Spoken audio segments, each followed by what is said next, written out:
She said, I'd like to address this meeting of the Harper Valley P.T.A. Welcome to Watch Mojo. And today we're counting down our picks for the top 10 country music one-hit wonders. And it's alright, yeah, I'll be fine. Don't worry about this heart of mine. For this list, we'll be looking at the most notable tracks from the genre that became artists' main claim to fame. Do you remember any of these country favorites? Let us know in the comments.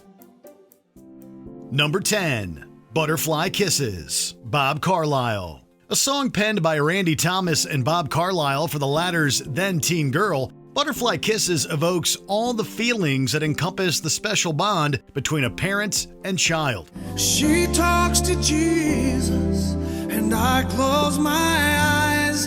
It was released over 2 decades ago, but still carries the same weight it did back in 1997. We don't see that changing anytime soon either.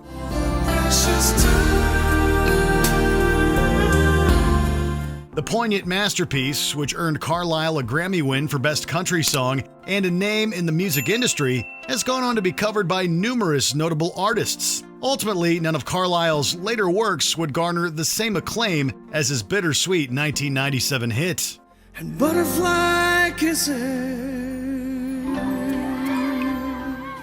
Number 9, One Voice, Billy Gilman. At just 12 years old, Billy Gilman became the youngest male artist to ever chart the country top 40 with a solo hit. He impressively did so with his debut single, One Voice, a powerful exploration of how violence is perceived by youth. Life's not that simple. Down here on earth. With such an achievement under his belt so early in life, Gilman followed up the 2000 song with a few more projects, yet ultimately retreated from the spotlight. But in 2016, the artist graced the Voice stage and wound up being the competition's runner-up, proving that he has the makings of more than a one-hit wonder. He's still relatively young, so perhaps the singer will release another hit. One voice was heard.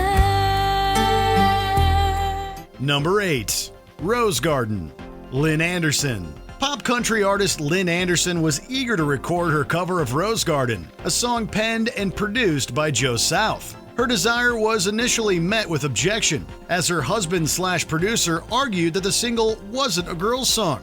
I could promise you things like big diamond rings, but you don't find roses growing on stalks of clover. But Lynn persisted and recorded her version, which includes a beautifully added string section and feminine vocals to make the track different but equally special. I could sing you a tune and promise you the moon. Released in 1970, the song quickly garnered positive reception. It spent 5 weeks atop the Billboard Hot Country Singles chart and even reached number 3 on the Hot 100. I never promised you a rose garden. Number 7, Should Have Asked Her Faster, Ty England. Ty England went out by himself after having been part of Garth Brooks' band and instantly became popular with his first single, Should Have Asked Her Faster, in 1995. In a little dance hall just outside of Dallas. The upbeat tune was perfect for fans of the genre, as evidenced by the fact that it reached the 3rd spot on the Hot Country Songs chart. Riding off the attention, England understandably continued to make more music, though his newer work didn't really leave as big of a mark. There she goes, I just missed, don't take no rocket scientist. The artist enjoyed some level of success afterwards, but there's no denying that this single was his signature work. Natural disaster, should have asked her faster. Number 6, Strawberry Wine, Dina Carter. An emotionally charged ballad sure to get you in your feels, Strawberry Wine is Dina Carter's debut single that wound up being her most famous release. He was working through college. The nostalgic country love song was all the rage in the mid-90s, as it rose to the top spot on what's known today as the Billboard Hot Country Songs chart, and earned a Grammy nomination. The Nashville Songwriters Association International even named it Song of the Year. The fields have grown over now, years since they've seen the plow. Needless to say, Strawberry Wine is the track the artist remains most recognized for, even though she has released other well-received records since recording her premier hit. Like strawberry wine. Number 5. Dust on the Bottle, David Lee Murphy. Known for the 4th single from his first album, David Lee Murphy couldn't have imagined just how big this song would become. Trio Williams, they lived down a dirt road. The artist explained that he was in his kitchen with his guitar in hand when he created Dust on the Bottle in roughly 15 minutes. He explained that it amazingly came out of nowhere. This spontaneity proved valuable for the track's content, with lyrics detailing advice for wooing your partner. I reached under the front seat and said, now here's something special. It's been decades since the number 1 hit first entered people's lives, but there's no denying that it continues to get sweeter with time. There might be a little dust on the bottom. Number 4. Leave the Pieces, The Wreckers.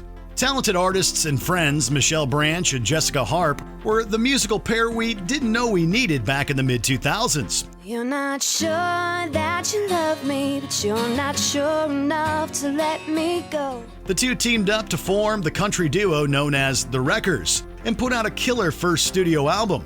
The lead track from said album, Leave the Pieces, touches on knowing your worth in a relationship, a message that many connected with.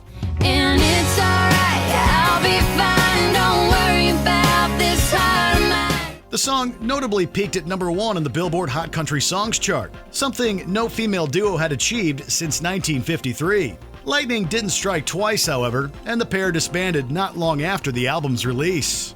Leave the pieces when you go. Number 3. I Loved Her First, Heartland. As we've learned from Bob Carlyle's Butterfly Kisses, country songs that detail the specialness of the father-daughter relationship do especially well with audiences. Look at the two of you dancing that way. Heartland's I Loved Her First does this with lyrics and melodies that bittersweetly pull on the heartstrings. To this day, the song remains a popular choice for dads and their girls to enjoy together, especially at weddings. And I prayed that she'd find you someday.